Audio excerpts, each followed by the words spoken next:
Hello everybody, welcome back. Today as well we have got you another video. In this video I'll show you how we can simply go ahead and add subtitles in CapCut. But before that, please do make sure to like our video, subscribe our channel, and if for any further delay, simply gonna go ahead step into our video.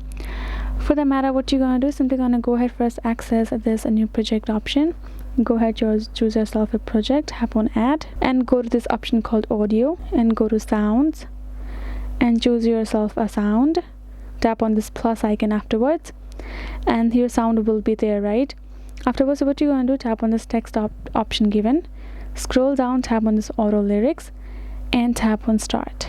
Now wait till it extracts the lyrics for the video, and once they're done, you can see now we have these subtitles, aka the lyrics over here. If you play this video, we'll be able to see those lyrics as the songs goes on along with the video. So that is the way you can do it. You can do it for both your original video or the new sound that you will add, and you can simply export it by tapping on this icon.